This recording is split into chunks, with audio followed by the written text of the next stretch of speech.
इस पेड़ पर बांधे जाते हैं भूत प्रेत जिन्न और पिशाच। महाभारत के समय से है ये वृक्ष जो आप देख रहे हो, ये कोई नया वृक्ष नहीं है। बहुत लाभ मिला हमारे को यहाँ पे आने से। जिस प्रेत का साया था वो साया हमारे गुड़िया से, हमारे बच्चे से हट गया है। मान्यता है कि जिस तरह से ये धागा बांधा जा रहा है, सूत का धागा बांधा जा रहा है, तो अगर कोई प्रेत आत्मा है तो इस धागे से बंध जाती है और यहाँ से कभी बाहर नहीं जा सकती है। किसी की मृत्यु होती है तो प्रेत योनि में जाता है, और अगर यहाँ जल चढ़ाया जाता है या धागा बांधा जाता है, क्या मुक्ति मिलती है? आप विश्वास करते हैं? देखो, विश्वास अलग चीज़ है और एक रिचुअल अलग चीज़ है। ऐसा कभी मौके पे अगर कोई देखे तो हम दिखा भी सकते हैं आपको।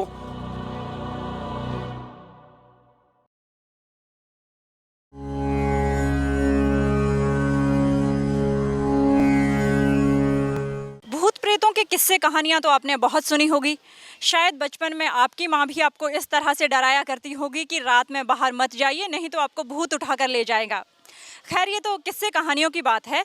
हम आज एक पीपल के वृक्ष के नीचे खड़े हैं और मान्यता है कि इस पीपल पर सूत के धागे से प्रेत को बांधा जाता है, और यही कारण है कि इस वृक्ष का नाम ही पड़ गया है प्रेत पीपल।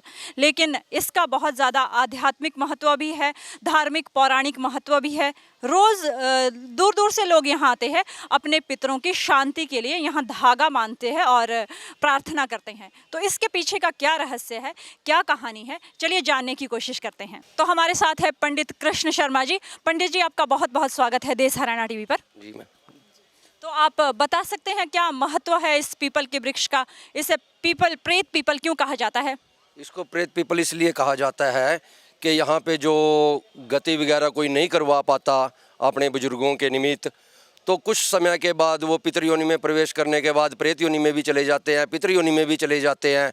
फिर वो घर में पितृदोष वगैरह के कुछ लक्षण आने लग जाते हैं, जिसकी वजह से फिर ज्योतिषियों के पास जाते हैं, अपनी कुंडली दिखाते हैं, फिर बताते हैं कि पितृदोष है, प्रेत दोष है।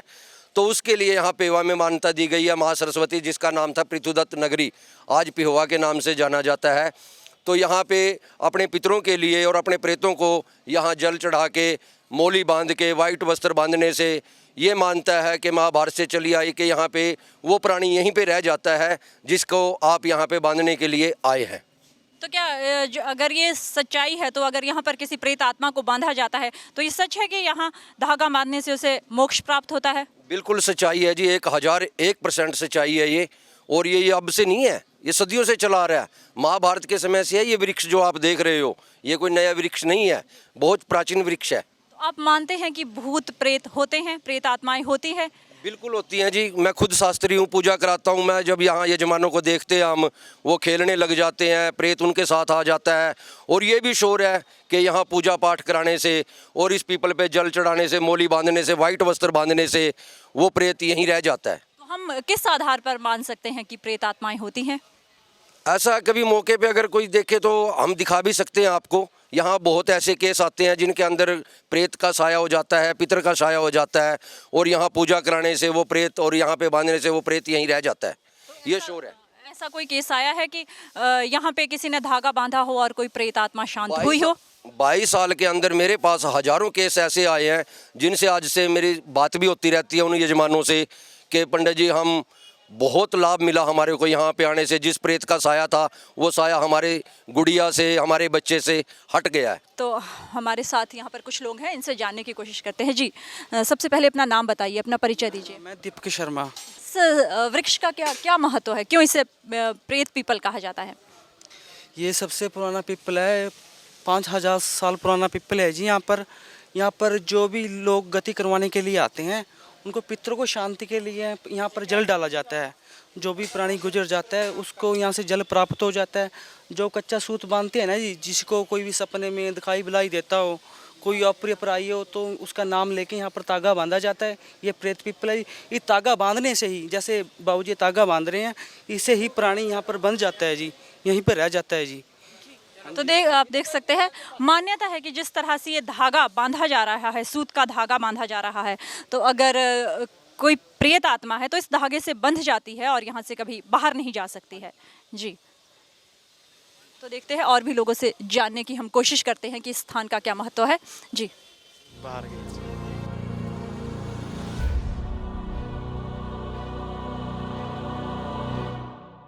तो आज 11 दिन पे हमारे यहाँ विधान है कि यहाँ पे आके वो गति के लिए और पितृ शांति के लिए करते हैं।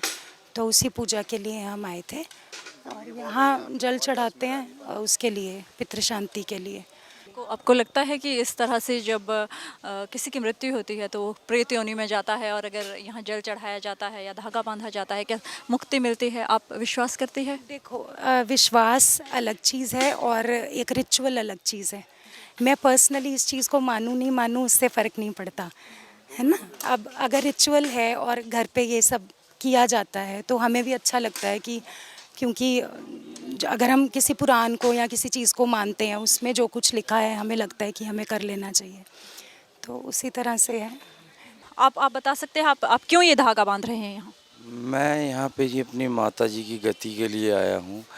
जैसे बताया जाता है, जैसे करते आए हैं, मतलब वैसे ही हम कर रहे हैं। तो आप मानते हैं, इस बात में विश्वास रखते हैं कि अगर आप यहाँ धागा बांधते हैं तो आपकी माता जी को गति प्रदान होगी, मोक्ष प्रदान होगा, आप मानते हैं? बिल्कुल बिल्कुल मैं मानता हूँ जी। तो प्रेत पीपल, इस पीपल के वृक्ष को कहा जाता है, तो बहुत पुराना ये वृक्ष है, माना जाता है कि महाभारत कालीन है। और इसके साथ ही यहाँ है एक प्रेत शिला। चलिए इसके बारे में भी जानने की कोशिश करते हैं। ये प्रेत शिला है जी।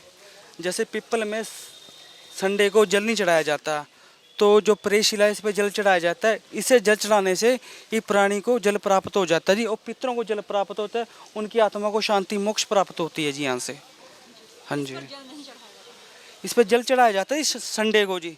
संडे को पीपल पे नहीं जल चढ़ाया जाता, क्योंकि और इसका क्या कारण है कि रविवार के दिन पीपल पर जल नहीं चढ़ाया जाता? क्योंकि रविवार को पीपल का जैसे हमारा फास्ट होता है ना, ऐसे ही ब्रह्मा जी का फास्ट होता है। इस पर जल नहीं चढ़ाया जाता, उसके लिए यहाँ पर जो प्रेशिला बनाई हुई है इस पर रविवार को जल चढ़ाया जाता है जी। हाँ जी, जल चढ़ाया जाता है जी। और यहाँ पर हवन कुंड है जी, और जो भी कोई जो नारायण बलि करवाने के लिए लोग आते हैं उनके निमित्त यहाँ पितरों शांति के लिए यहाँ पर हवन किया जाता है जी। ये नारायण बलि क्या है, आप बता सकते हैं? नारायण बलि पितरों की शांति के लिए और जो विष्णु भगवान जी को प्रसन्न करने के लिए और अपने घर में सुख शांति करने के लिए यहाँ पर नारायण बलि करवाई जाती है। हाँ जी। क्या विधान है इसका, किस तरह से करवाई जाती है नारायण बलि? ये नारायण बलि करवाई जाती है, इसमें 5 ब्राह्मण बैठकर जाप करते हैं, और जैसे ही गति के पिंड होते हैं जी, ऐसे ही नारायण बलि के पिंड होते हैं जी। 12 पिंड होते हैं नारायण बलि के, उसमें कम से कम 5-6 घंटे लग जाते हैं नारायण बलि करवाने के लिए जी, पूरी विधि विधान से। आज अपने बड़े भाई जो गुजर गए थे उनकी गति के लिए आए हैं यहाँ। हमारे को पंडित जी आए थे, उन्होंने हमारे यहाँ नारायण गति और जो भी यहाँ का पूजन होता है वो उन्होंने कराया है हमारे से, और पेड़ा वो जल में पिरवाया है। यहाँ अच्छा लगा है। अब हमारे बच्चे जो हैं वो पीपल को जल दे रहे हैं ताकि हमारे बुजुर्गों को गति प्राप्त हो। आप मानते हैं, आपको ऐसा लगता है कि आपने यहाँ जल चढ़ाया, धागा बांधा, उससे आपके जो पितर है वो शांत हो गए या उन्हें गति मिलेगी, मुक्ति मिलेगी? आपको विश्वास है इस बात पर? ऐसा जैसे हमारे बुजुर्ग करते आ रहे हैं वैसे हमारे भी सोच है भगवान के प्रति। हम भी चाहते हैं कि हिंदू धर्म के प्रति हम जैसे विश्वास है हमारा, हम चाहते हैं कि ऐसे काम करते रहें और आगे हमें भी घर में सुख शांति मिले। तो महाभारत कालीन ये वृक्ष माना जाता है, प्राचीन वृक्ष। लोग यहाँ दूर दूर से आते हैं। लोगों की ऐसी आस्था है, मान्यता है कि अगर किसी की मृत्यु हो जाती है या फिर अकाल मृत्यु होती है, कोई प्रेत योनि में जाता है, तो अगर इस पीपल के वृक्ष पे सूत का धागा बांधा जाता है तो उसे गति प्राप्त होती है, मोक्ष प्राप्त होता है। तो खैर ये अंधविश्वास है या इसके पीछे कोई तर्क भी है? आपका इस बारे में क्या मानना है, आपकी इस विषय में क्या राय है, हमें कमेंट सेक्शन में ज़रूर बताएं। साथ ही हमारे चैनल को लाइक, शेयर और सब्सक्राइब करना ना भूलें। इसी तरह की खबरें और स्टोरीज को देखने के लिए हमारे फेसबुक पेज को लाइक करें, फॉलो करें और यूट्यूब पर हमारे चैनल को सब्सक्राइब करें।